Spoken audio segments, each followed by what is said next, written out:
Hi,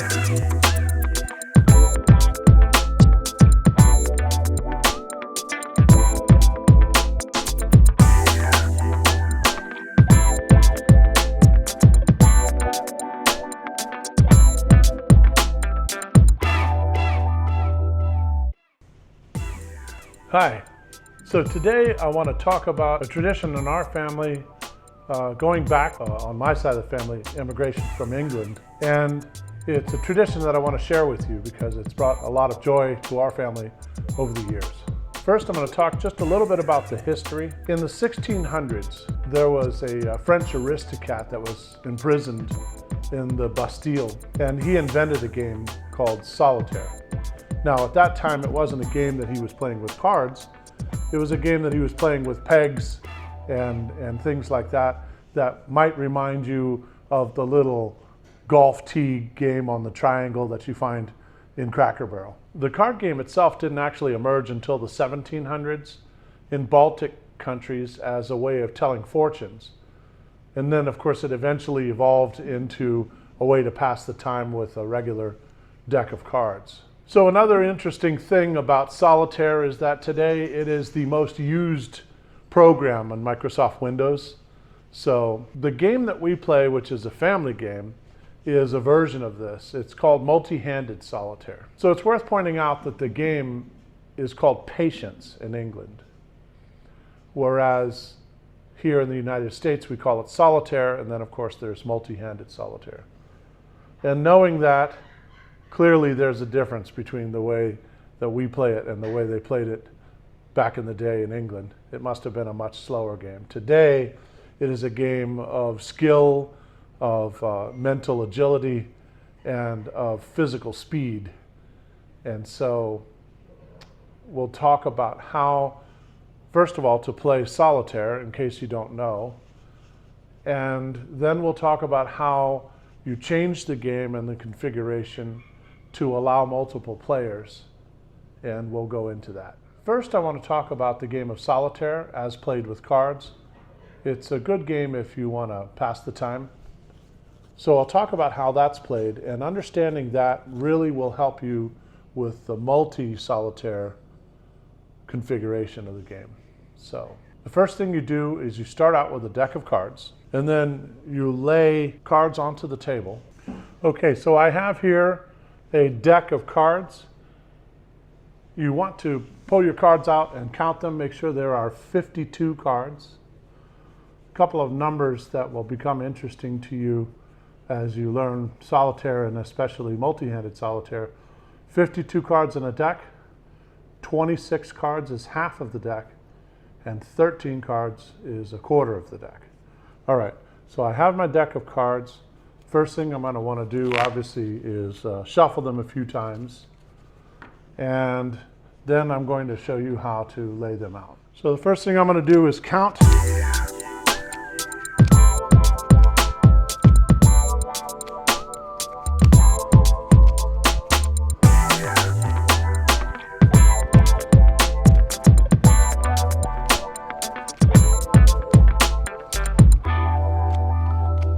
To make sure that I have 52 cards. The next thing that I want to do is shuffle the cards at least 3 times.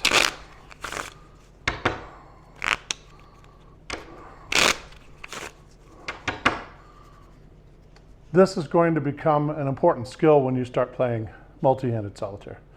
Next thing I'm going to do is I'm going to lay the cards out. I'm going to make 7 piles.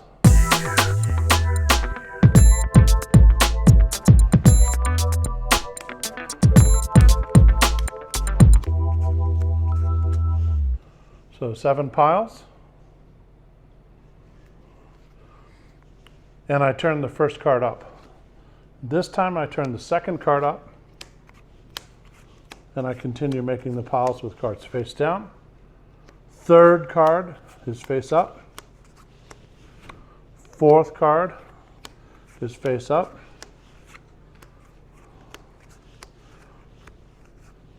And now that's the 7th card. So I'm done laying out the cards. So for the cards in the middle, we can play the cards using descending values and it has to be black, red, black, red. So the color has to alternate between black and red, and the numbers have to go down. Now here's a good example, although it might be a confusing one if you're not used to playing cards. This jack goes on the queen. The order is king, queen, jack, 10, and then descending in numeric order. Now, as soon as I've placed this card onto the queen, I can turn this card over. So you can see why it's important to move cards around here, because it uncovers these cards that are buried in these piles. And that's what's going to keep you from winning. Okay? Next thing I do, and this is also very important, is I'm going to count 3 cards. Notice I'm not counting them like this, which actually changes the order of the deck. That's cheating. 1, 2, 3. I'm just counting 3 cards, not changing the order, and I'm turning them over. Now I can play the 6 if it plays somewhere, but I can't look at or play any of the other cards. Only the 6. So only the 1, 2, 3rd card can I look at.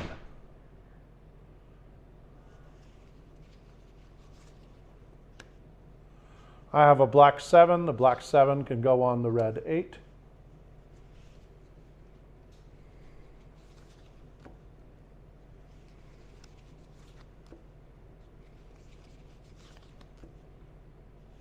I have a black 10. The black 10 can go on the red jack. And of course the 9 over here can also go on the black 10.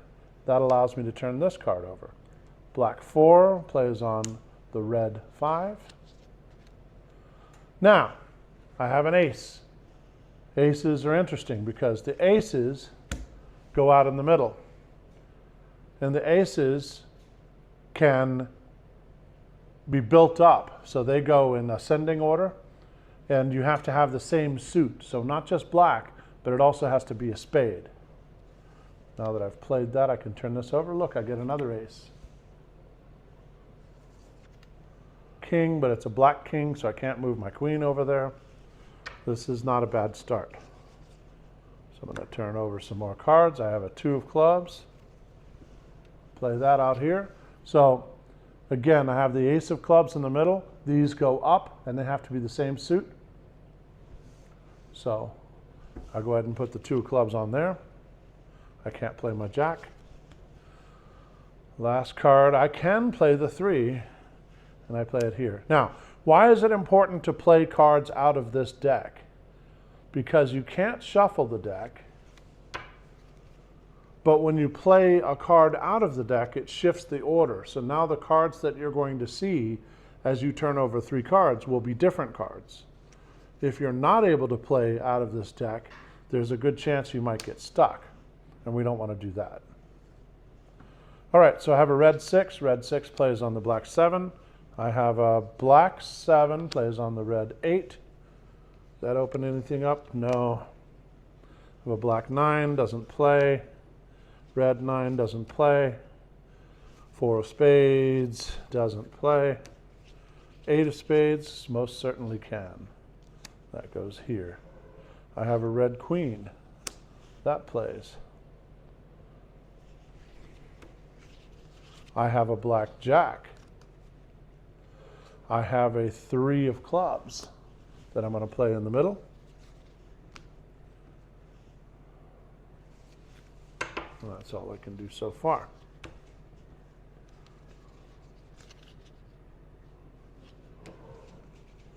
I have a red 7. I have a red 10 and a black 9. Now, I can either take this pile, which does nothing for me because there's no card underneath, or I can take this pile, there's a card underneath. So that allows me to turn this over.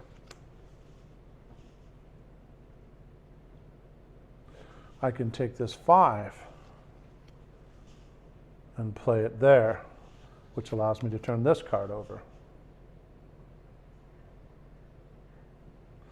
I can take this 6 and play it here. Now there's an open hole. What do we do with an open hole? Any king can go in an open hole. So there's my king.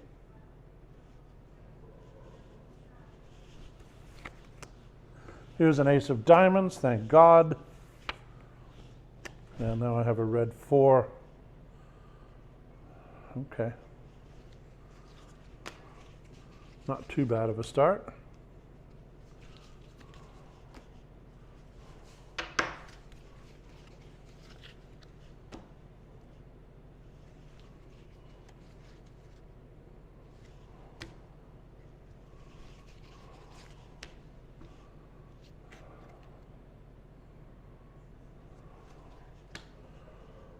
Okay, so now I am stuck. I am checking to see if I've missed anything. And I'm sure somebody's going to tell me in the comments if I have. But it would appear that I haven't missed anything yet. I would have liked to have had a black 3 so I could pull the 2 over. And certainly, yeah, that's what I needed. Oh, I played my 3.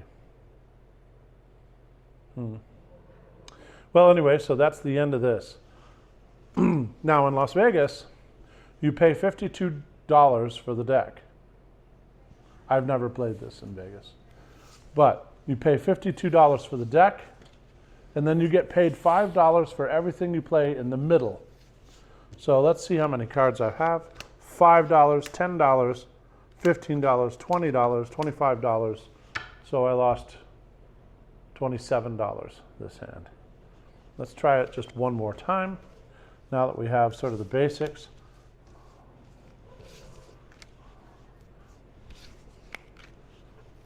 You win the game when you've actually played all of the cards and you have none left. And this is something that could take you hours to do. So I'm going to shuffle the cards. The faster you can learn to shuffle like this, it will be to your advantage when you learn multi-handed solitaire. So I'll show you why when we get to multi-handed solitaire. Sometimes if you want to shuffle, you can make stacks, do things like that. Another way to shuffle is like this. Sometimes you put the cards in the middle or the back or the front. But nothing really is as efficient as shuffling this way. I want to shuffle these cards, well, because I don't want to get stuck like I did before. I definitely want a different game this time. So we'll see if we can do that. Now, remember how to lay these out. 2, 3, 4, 5, 6, 7, 3, 4, 5, 6, 7, 4, 5, 6, 7, 5, 6, 7, 6, 7, and 7. All right, first thing I notice is the ace can go out. 2 of spades can go on the ace. 5 can go on the 6. 8 can go on the 9. Hopefully we made a little bit of progress there. I need a king to fill this first hole, and there it is.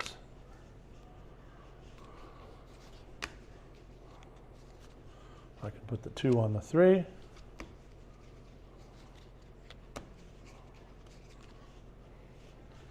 Ace goes out in the middle. I can play the 7. I can move my 6 over here. So you can see that as you, and maybe some of you have played this game quite a bit, you can see that as you play the game more and more, you'll learn to identify the cards that are playable more quickly. And that will also be to your distinct advantage when we go to the multi-handed solitaire game. You can see I'm already playing more cards than I did last time. Something to notice, the bottom card is always accessible. I'll talk about that when we get to multi-handed solitaire. So here we go. I've got a jack that I can play, and that's great because now I can move my 10 over and uncover another card. I can't play the 7. I can play the 9.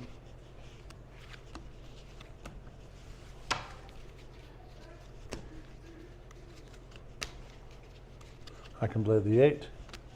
Now I need a black 7 so I can pull this 6 over, right?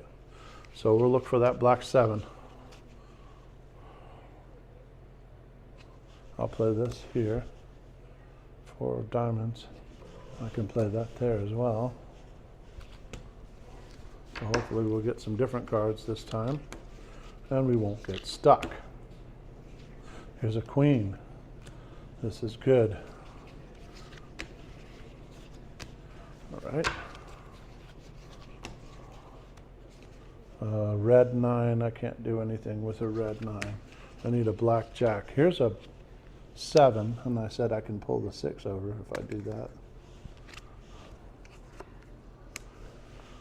And there's a black queen. Not too helpful. Now, it looks like I am heading to get stuck once again. Whoops, there's a jack. Would have been nice to have a black 10.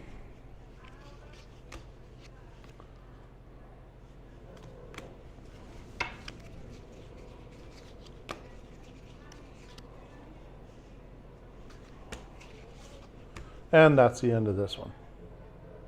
So you can see it's fairly challenging to win, but let's see if I won from the perspective of Vegas rules.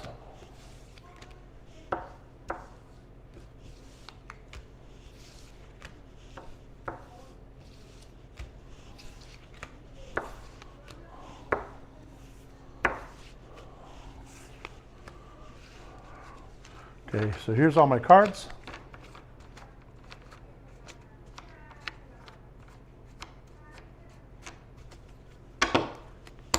And what do we got out here? 5, 10, 15, 20, 25, 30, 35, 40. Got a little closer. $40.